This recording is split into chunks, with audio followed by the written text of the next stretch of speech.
So now we move on to the part of the programme where we have presentations from two of the companies in the portfolio.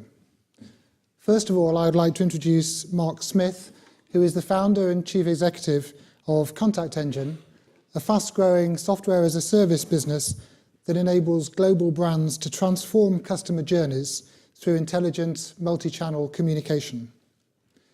Mark is a serial entrepreneur who scaled several multi-million-pound businesses, including a business called RMR, which he floated on the London Stock Exchange for more than £70 million when he was still in his 30s. Mark brings an eclectic background to his businesses, having begun his career as a scientist, having earned a PhD in biotechnology from Cranfield University. Mark.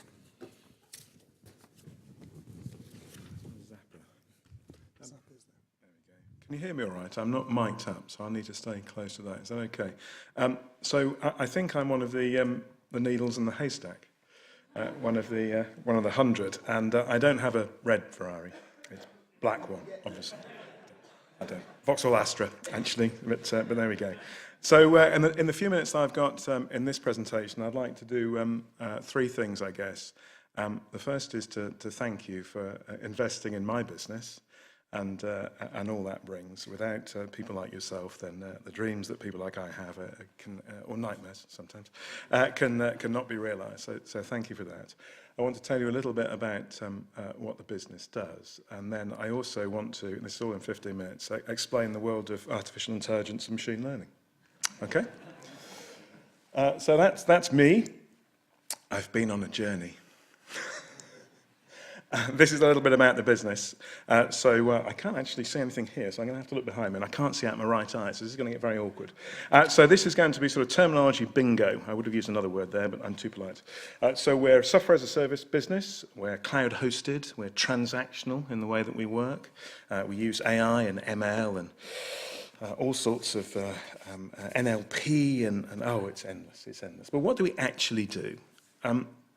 We communicate with our clients' customers in a way that recreates what a call centre would do. Okay, so we work with companies, all sorts of different companies all over the world, companies like Verizon and Virgin Media and Sky, but more recently companies in retail space like Argos, or companies in white goods like Whirlpool, or utilities as well. And what we're attempting to do is use communication to solve efficiency problems. That efficiency problem might be turning up with the right part to fix a washing machine. That efficiency problem might be not sending a truck that's no longer required to fix something. And what we can do is we can communicate across all channels, the multi-channel or omni-channel phrase that Stuart used. So we can cycle across text messaging or email or instant messenger or video or apps or whatever it is to engage in conversation, to ask a singular question, a short form question, and then invite a response back to that in a very natural way so it feels human-like in context. We're Shoreditch based, as you can obviously tell with my tattoos and long beard, but also based in Virginia as well, where we've had some considerable success. Beringer first invested in us almost exactly 2 years ago. And one of the first things that we wanted to do was go to the US and see if we could take our technology and make some progress there. And I occasionally joke that it's the old story of a British startup goes to America and it all goes horribly right. Which is actually quite rare. And so our very first client is now by far our largest client, and that was Verizon, a company with 125 million customers. We're a transaction model, remember, so we get paid little tiny bits of money for communication, so the bigger the company, the happier I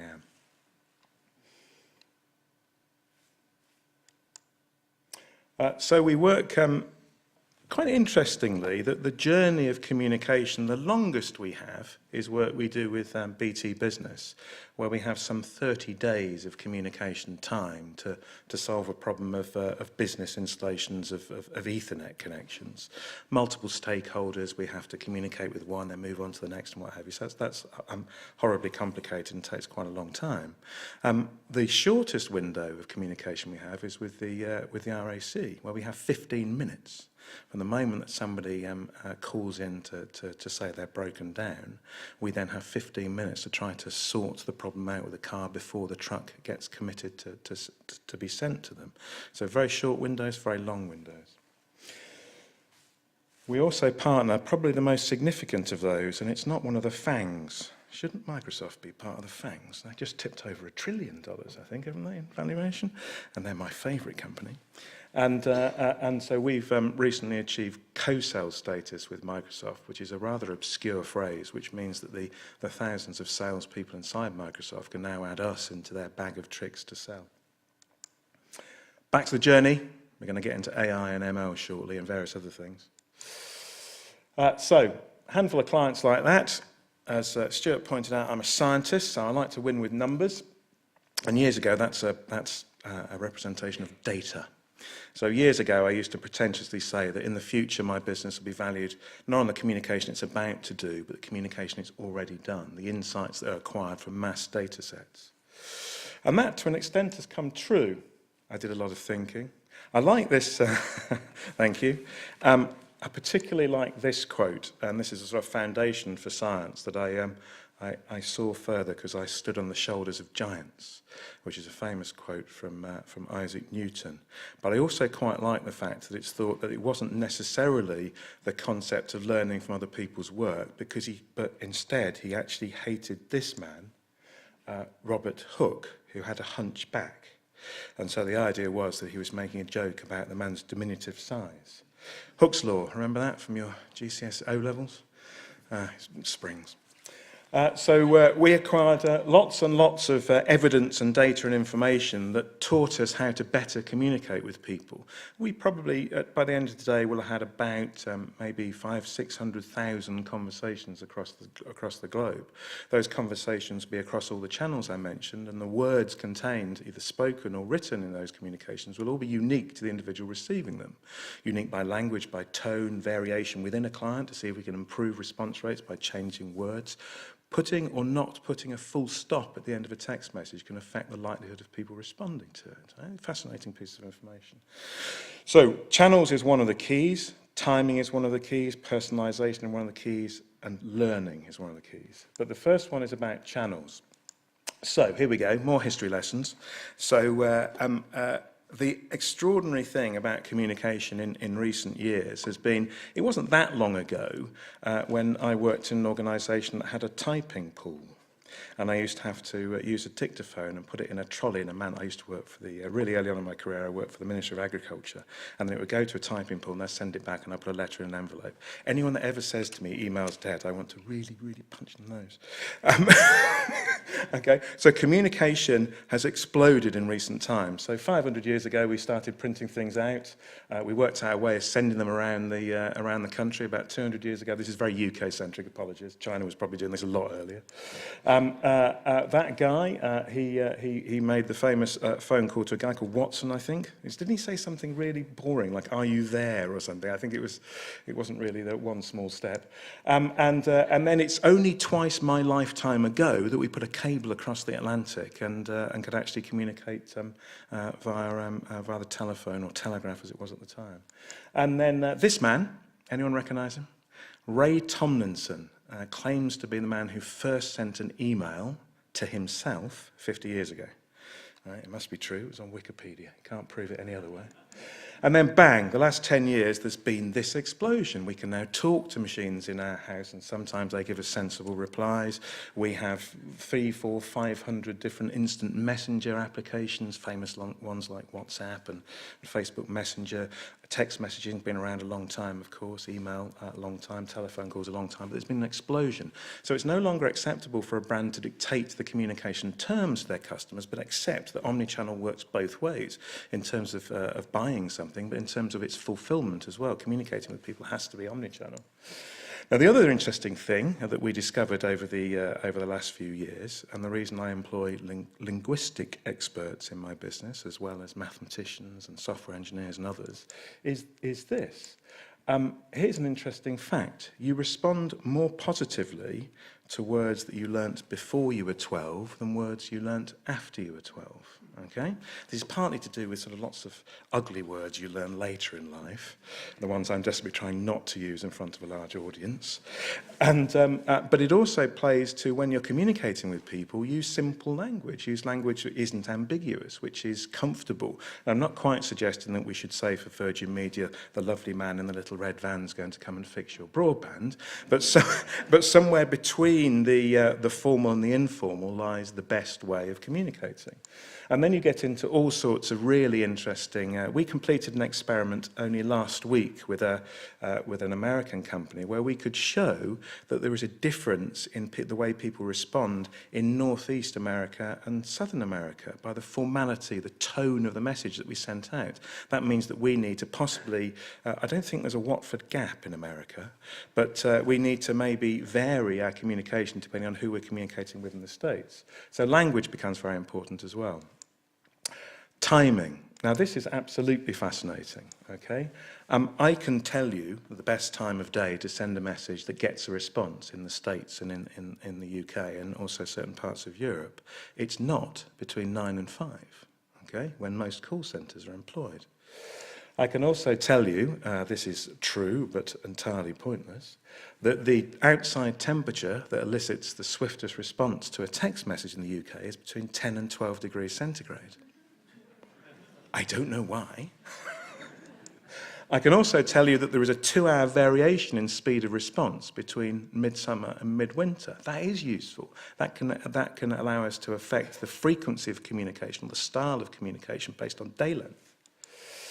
And this is also really interesting. So with some of our more advanced customers, we're able to look at sort of socio-economic factors in communication, and we have discovered that there's variation in speed of responses and likelihood of responses based on socio-economic information, based on poorer or richer people. Now, this allows me to do a very obscure, I can't remember his first name, Francis Galton. Are you familiar with the wisdom of the crowds as a concept? To anyone that watches QI will know this. So if you go to a country fair and you have an ox and you ask 1,000 people to guess how much the ox weighs, no one will get it right. But if you take all the numbers that people guess and divide by 1,000, you'll be pretty much spot on. Okay? Now, this is one of the things that's very helpful in the world of machine learning. So if you've got massive amounts of data and you can use people to classify that data, then you have the opportunity of taking a stupid computer and making it cleverer. Okay? That's machine learning. Don't listen to all the other words people use. It really is that simple. Okay? All right, I had to do a case study to actually describe something that we do, so I can get to some numbers. I'll do some numbers. When Beringer invested in my company, I think ARR, that's another nice horrible phrase in the SaaS world, annual recurring revenue was just over £2 million. It's now 3.5 times more than that 2 years later. 2 years later. One of our clients is Verizon. What we do is we communicate to people, their customers, to ask them if they still need someone to come and repair their fibre connection. Now, fibre connections can fail for lots of reasons that aren't related to what's happening in somebody's home. So by proactive communication going out to people, asking them to respond, we can reduce unnecessary truck rolls by, in this case, around 15%. And you can see the maths are hugely in our favour there. We save them tens of millions of dollars a year. I don't believe in singularity. Right? I don't believe computers will ever become clever. Artificial intelligence is a contradiction in terms. I'm a biologist. Biologists don't understand what intelligence is. So how the hell can you make that artificial? However, you can technology can allow you to make your algorithms smarter and quicker. And in our context, if you're asking a simple question and you're getting millions of responses back, the responses you get are contained by the question you first asked. So if you have a piece of technology that's dealing with everything inbound, trying to answer everything, it won't work. If you're containing the conversation by going out and closing down the likely responses, it will. So we can very rapidly outperform human call centres. So you can take the stupid computer and make them cleverer, and then you can make the call centre engagement that then might still need to happen, because sometimes you do need humans. When you break down the side of the M1 and it's cold and wet, and you ring the telephone number, you don't want to speak to a computer, do you? You want to speak to a human being, because human beings have empathy in their voices and computers probably never will. Now, the final thing that interests me most in the business that we're doing is a lot of our communication is reactive, reacting to an event that's going to happen in the future, but increasingly we're doing proactive communication, so communicating with people just before they need to know something. So maybe it's about outage or a bill shock or some other kind of attempt to divert the call in by proactively communicating with people about a problem they've got. Now, that isn't a man mugging another man. That's a man pulling a man who's walking towards a train back from the train, okay? I'm a bit of a bleeding heart liberal and would have been an academic had life taken a different turn for me. So sometimes I sit drinking my pint wondering why I do what I do. And one of my colleagues came up with a really brilliant concept that I really liked. He said, by reducing the amount of calls people have to make to a call centre, maybe you make people live longer. I find, well, how's this going to work? Well, here's an interesting biological fact. All mammals have roughly the same number of heartbeats in their life. Okay, so a mouse, extremely fast heartbeat, a whale, extremely slow. Roughly speaking, it's the same number of heartbeats in their life. So if you stop people having to call a call centre and get themselves cross, you see where I'm going with this? Maybe they live longer, and if you're really successful, maybe I get to meet that girl. There we go. One last bit, just one final bit as well, which I think is relevant, and Stuart wouldn't necessarily expect me to say this. When we were doing a fundraising round of Series A 2 years ago, we did the whole sort of journey around a number of VCTs, about a dozen or so, and we got lots of term sheets. Okay, Beringer weren't the best offer, they weren't the second or third best offer, but they were the most decent company we came across. So one of the reasons that we were so pleased to be involved with Beringer is because, and this applies to all of you, you are decent people and doing a decent thing. And I think the success that the funds are having reflects that decency. So as I said at the start, I'd like to say thank you for investing in my business, and goodbye.